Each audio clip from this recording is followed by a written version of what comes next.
This is the TM Master Cup Series, here for race 9 of 14 at the Twin Ring Motegi in Japan. The clutch pole award is a bit of a surprise, going to Todd Wlodarczyk's 37 car.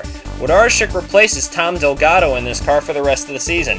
It was a surprise that he won the pole, but it wasn't a surprise to see Alan Hodges in the 13 car blast by him on the first lap. On the second lap, Kevin Colley passed Hodges to take over the lead. The third lap, the caution flew. Ryan Hearn and Curtis Darcy get together and send James Lombardi into the wall, but the 15 of Ryan Hearn ends up going spinning down the front stretch. He drives away without a problem, however. On the restart, Kevin Colley in the 20 leads Sam Morrell and Ross Peterson. Despite how dominant Kevin Colley's car was, it wasn't the only car people were keeping eyes on. See this 88 car? That is Scott Bates. This was formerly the 03 team, and it changed numbers and sponsors and manufacturers this past week.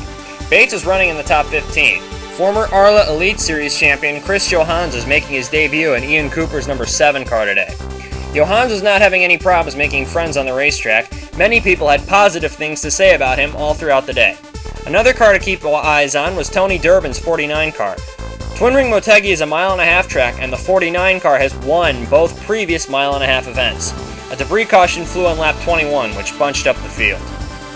On the restart, the first 12 or 13 cars in line didn't make a pit stop, intending to make their fuel stretch the entire race without pitting once. Dale Roswell in the 19 car led on the restart. However, Paul Lyons, Leonid Roderick, and Damian Snyder, 3 cars on a similar strategy as Roswell, quickly emerged as contenders for the win, Roderick's car foremost among them. We're on board with Leonid Roderick as he makes the move on the inside of Roswell's 19 car, and here we are in the front stretch as we watch Roderick make the pass. Of the cars that made pit stops, it was no surprise to see that Tony Durbin was the fastest. However, the second fastest car that made a pit stop was Stuart Sandoval in the 77 car. Caution 3 flew on lap 36. Everyone was warned in the drivers' meeting about going too fast coming into turn 4. However, Curtis Darcy went a little too fast, got into teammate Ryan Naraki, and spun Julia Nosova down the front stretch. Ryan Naraki took the worst of the incident, but it wasn't enough to put any car behind the wall, or even for anyone to fall off the lead lap for that matter. Stephanie McGlynn in the number 6 car you'll see was also collected in the incident. On the restart, the lapped cars of Ross Peterson and Sam Morrell got away from Leonid Roderick. Damian Snyder was able to get on the inside of Roderick and pass him for the lead, with Paul Lyons following suit. Even when Lyons took the lead, he was not able to catch the 47 in the 66. Roderick was able to recapture the lead from the 21 car of Lyons. However, it quickly became apparent that the fuel strategy employed by the top 12 cars, Roderick, Lyons, and third place Dale Roswell included, was coming back to haunt them.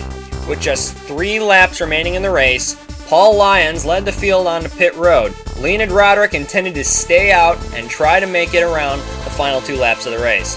Unfortunately for Roderick, caution flew on lap 67. Kevin Colley turns Danny Savin hard into the inside wall, and the 91 car would not be able to finish the race. However, the big question would be whether Leonid Roderick's number 4 car had enough fuel to make the final 2 laps under caution. With that in mind, Stuart Sandoval dove underneath the 00 of James Dalton, hoping to catch second place. Coming to the line, it was going to be a close battle for second. Here it comes to the line. It's going to be Sandoval in second. This move, however, would pay off dividends because car number 4 would not make it the whole way. Roderick had to stop with 1 lap to go under caution, literally handing the win over to Stuart Sandoval in the number 77 Black Cat Fireworks car. The 27 of Manny Brown you see right there, that was the last car on the lead lap. The former GRL champion Stuart Sandoval scores his first career win, James Dalton in second, Joseph Howard, Rachel Rainsford, Alan Hodges, and Tony Durbin 2 strong runs. Todd Wlodarczyk, even if all the cars that needed to pit for fuel didn't pit, Wlodarczyk still would have finished a respectable 12th.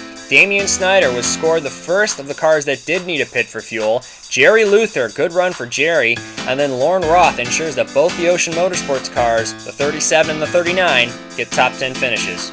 And here's the top 10 in points. Leonid Roderick, 14 markers over Tony Durbin in the 49. James Dalton to 3rd. Hey, how about Alexis Rainsford in 4th? She sat out a race and is up to 4th in points. Palmer Stiles in 5th. Joseph Howard climbs up to 6th. Manny Brown drops to 7th. Scott Bates in the newly rechristened 88 car in 8th. Lewis Kingston holds on to 9th. And then Ryan Hearn makes his presence known in the top 10.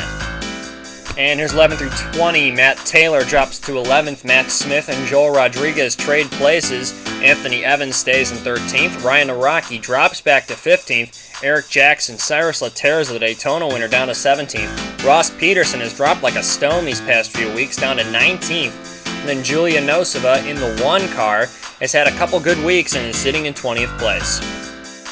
That's all for this week in the TM Master Cup Series. I'll see you next time.